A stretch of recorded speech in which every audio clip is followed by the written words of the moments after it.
अभी हाल ही में विजय माल्या ने राज शमानी के पॉडकास्ट में आकर एक इंटरव्यू दिया जिसमें उन्होंने अपने बारे में बहुत सी बातें कही, अपना पक्ष रखा। उन्होंने किंगफिशर एयरलाइंस के बारे में भी बात की, उन्होंने मीडिया ट्रायल के बारे में बात की, उन्होंने जो लोन उनके ऊपर है उसके बारे में भी बात की। और जैसे ही ये इंटरव्यू बाहर आया उसके बाद बहुत से लोगों के तरह तरह के ओपिनियंस भी आए उनको लेकर।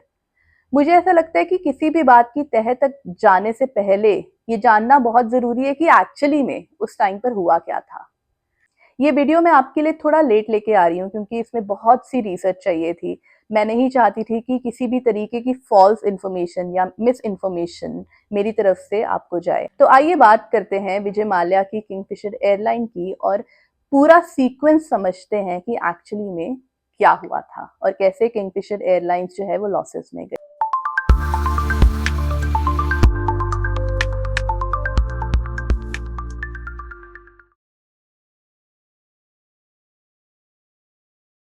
18 दिसंबर 2015 की बात है। विजय माल्या गोवा में अपना 60th बर्थडे सेलिब्रेट करते हैं। अब विजय माल्या का जो ये वाला बर्थडे था ना, वो उनके 40th बर्थडे और 50th बर्थडे से थोड़ा अलग था, क्योंकि जिस समय में ये सेलिब्रेशन हो रही थी उसी समय में Vijay Mallya already bankrupt declare हो चुके थे और किंगफिशर एयरलाइंस जो है वो फाइनेंशियल लॉसेस की वजह से बंद हो चुकी थी। एयरलाइंस के 3000 एम्प्लॉयज का करीब 300 करोड़ तक की सैलरी अमाउंट ड्यू था और जहां इतने लोगों का सैलरी अमाउंट ड्यू था, वहीं दूसरी तरफ जो विजय माल्या थे वो अपनी इस 2 दिन की पार्टी में $2 मिलियन तक खर्च कर देते हैं। अब ये भी कहा जाता है कि उनके आसपास वालों ने ना इस समय पे उनको बहुत मना किया कि इतना सारा पैसा पार्टी में लगाना ठीक नहीं है, मगर वो किसी की भी नहीं सुनते हैं। जैसे ही ये सेलिब्रेशन सुर्खियों में आती है, इस पे कंट्रोवर्सी हो जाती है। इनफैक्ट आरबीआई के तब के गवर्नर रघुराम राजन की इस पर स्टेटमेंट भी आती है जिसमें वो कहते हैं, if you want to flaunt your birthday bashes while owing the system a lot of money, it does seem to the public that you don't care. I think this is a wrong message to send. If you are in trouble, you should be cutting down your expenses. Vijay Mallya की 60th birthday celebration को अभी 2.5 महीने भी नहीं हुए थे कि विजय माल्या जो है देश छोड़कर चले जाते हैं। 2018 में farmer attorney general Mukul Rohatgi ने सुप्रीम कोर्ट की बेंच को ये कहा था कि ऐसी संभावना है कि विजय माल्या को इसके बारे में टिप ऑफ किया गया था, जिसकी वजह से वो देश छोड़कर चले गए। अब उनको मुकुल रोहतगी के हिसाब से क्या टिप ऑफ किया गया था? उनको यही टिप ऑफ किया गया था कि 2 मार्च 2016 उसी दिन जो 17 बैंक का कंसोर्टियम है जिन्होंने विजय माल्या को लोन दिया था, वो डेट रिकवरी ट्रिब्यूनल में जाने वाला था और सेम डे विजय माल्या जो है वो देश छोड़कर चले जाते हैं। अब एक्चुअली में ये पूरा मामला हुआ क्या था, इसको थोड़ा समझते हैं और इसके लिए थोड़ा सा पीछे चलते हैं। 2005 में 9 मई 2005 की ये बात है जब विजय माल्या ने किंगफिशर एयरलाइंस को लॉन्च किया था अपने बेटे सिद्धार्थ माल्या के 18वें जन्मदिन पर। विजय माल्या ना उस टाइम पे ऑलरेडी लिकर बिजनेस में थे और एयरलाइन के बिजनेस में आना उनकी एस्पिरेशन थी। अब दिक्कत यहाँ पे ये नहीं थी कि वो एयरलाइन बिजनेस में आना चाहते थे, दिक्कत ये थी कि जो एयरलाइन का बिजनेस होता है ना, वो बाकी बिजनेसेस की तरह नहीं होता है। इसमें फिक्स कॉस्ट बहुत ज्यादा होती है। एयरप्लेन को खरीदना या लीज आउट करना, उसके बाद फ्यूल की कॉस्ट उठाना, एयरप्लेन की मेंटेनेंस की कॉस्ट उठाना, ये सब मोटे मोटे खर्चे आ जाते हैं। उसके बाद आती है वेरिएबल कॉस्ट, जैसे कि टैक्सेस और उसके साथ में एयरपोर्ट की जो फी होती है। तो विजय माल्या जब अपनी इस एस्पिरेशन के बारे में अपने आसपास के लोगों को बताते हैं ना, तो उनके क्लोज एसोसिएट्स उन्हें कॉशन रखने को कहते हैं। उनका ये कहना था कि विजय माल्या का लिकर बिजनेस ऑलरेडी काफी अच्छा चल रहा था, मगर विजय माल्या एज यूजुअल किसी की नहीं सुनते हैं और यहां से शुरुआत होती है किंगफिशर एयरलाइंस की। अब किंगफिशर एयरलाइन शुरू तो हो गई और शुरुआत में ना वो एक डोमेस्टिक एयरलाइन थी, मगर विजय माल्या जो थे वो समय से पहले ऊंची उड़ान भरना चाहते थे, वो इंटरनेशनल फ्लाई करना चाहते थे। डीजीसीए के रूल्स के हिसाब से अगर किसी एयरलाइन को इंटरनेशनल फ्लाई करना है तो उसके लिए उससे 5 साल का फ्लाइंग एक्सपीरियंस होना जरूरी है और किंगफिशर के पास तो अभी कोई एक्सपीरियंस था ही नहीं, 5 साल अभी पूरे नहीं हुए थे। तो अपने इस एस्पिरेशन को पूरा करने के लिए विजय माल्या एयर डेक्कन, जो कि ऑलरेडी 340 करोड़ के लॉस में थी, उसे खरीद लेते हैं। दिक्कत कहां थी? दिक्कत एक्विजिशन में नहीं थी, दिक्कत यहाँ थी जहां विजय माल्या जो है वो एयर डेक्कन को रीब्रांड करने की कोशिश करते हैं।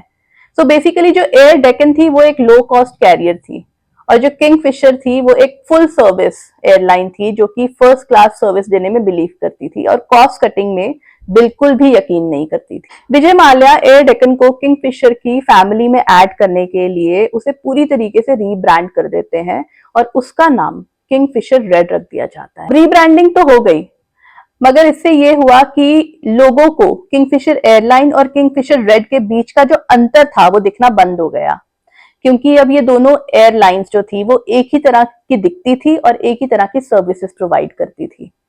विजय माल्या ना कहीं किंगफिशर रेड को ना बहुत ही अट्रैक्टिव बनाना चाहते थे, मगर अट्रैक्टिव बनाने के चक्कर में ऐसा हुआ कि ना अब ये लो कॉस्ट कैरियर थी ना ही फुल सर्विस एयरलाइन, और इसकी जो ब्रांडिंग थी, इसकी जो आइडेंटिटी थी वो कहीं ना कहीं बीच में अटक गई थी, जिसके चलते जो एयर डेक्कन का ऑलरेडी बना हुआ कस्टमर बेस था वो दूसरी लो कॉस्ट कैरियर पे शिफ्ट करने लग जाते हैं।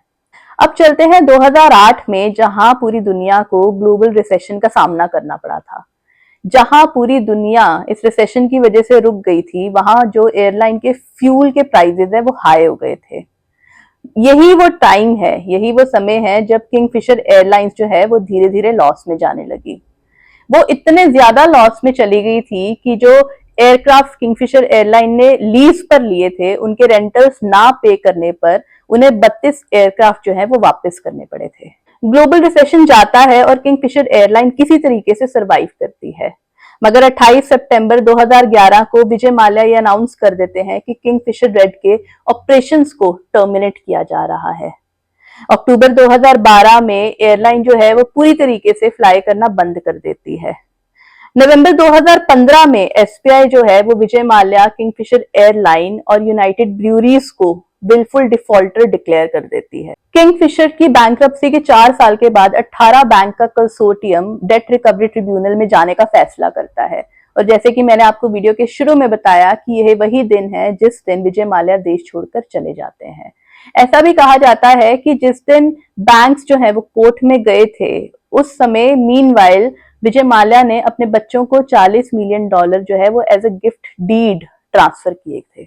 अब सवाल ये है कि क्यों इंडियन अथॉरिटीज जो है वो विजय माल्या को देश से बाहर जाने से रोकने में असमर्थ रही।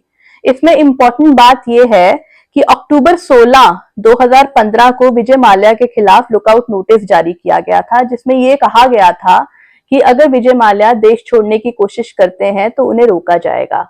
और उसी के ठीक 1 महीने के बाद नवंबर 24 को एक फ्रेश लुकआउट नोटिस जारी होता है, जिसमें यह लिखा जाता है कि अगर विजय माल्या देश से बाहर जाने की कोशिश करते हैं तो उन्हें रोका नहीं जाएगा, बल्कि एकमात्र कार्रवाई सिर्फ यही होगी कि सीबीआई को सूचित किया जाएगा और विजय माल्या को उनकी यात्रा जारी रखने दी जाएगी। इसके बारे में सीबीआई से जब पूछा गया तो उन्होंने ये रीजन दिया कि पिछले वाले नोटिस में जो डिटेंशन का चेक बॉक्स था वो गलती से टिक हो गया था। सीबीआई विजय माल्या को डिटेन नहीं करना चाहती थी, क्योंकि उनके हिसाब से विजय माल्या जो है वो उनके साथ में कोऑपरेट कर रहे थे, उनको कंटिन्यूसली अपने ट्रैवल प्लान्स के बारे में जानकारी दे रहे थे।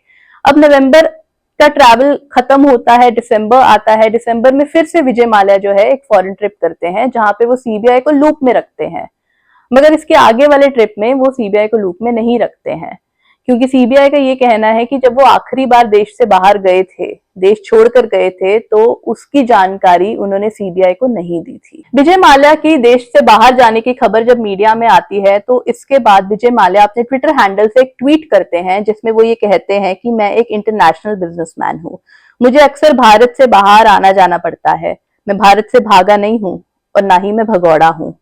मगर विजय माल्या उसके बाद भारत वापस कभी नहीं आते हैं।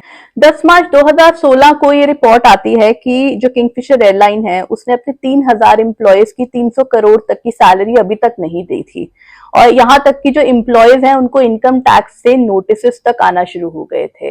कंपनी पे एलिगेशन थी कि उन्होंने इनकम टैक्स जो है वो सैलरी से डिडक्ट तो किया था, मगर कभी टैक्स अथॉरिटीज को पे नहीं किया था।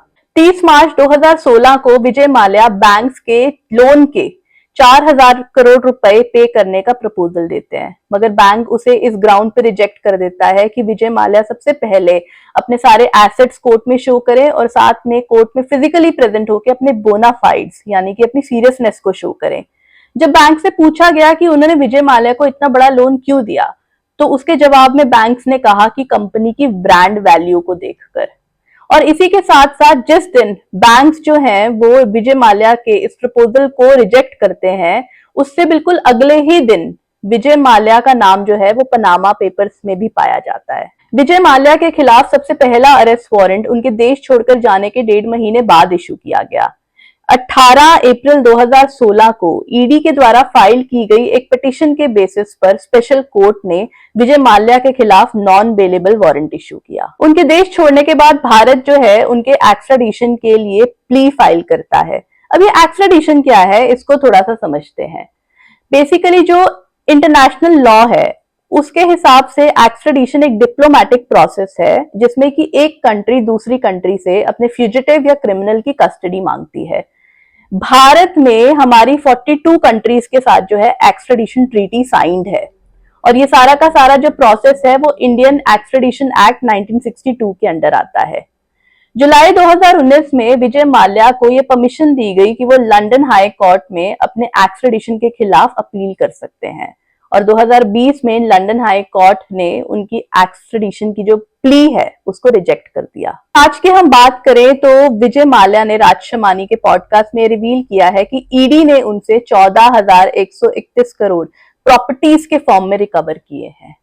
तो ये थी हमारी आज की वीडियो। आपकी इसमें क्या राय है आप मुझे कमेंट्स में जरूर बताइएगा और मैं मिलती हूँ आपको अपनी अगली वीडियो में। तब तक के लिए नमस्ते।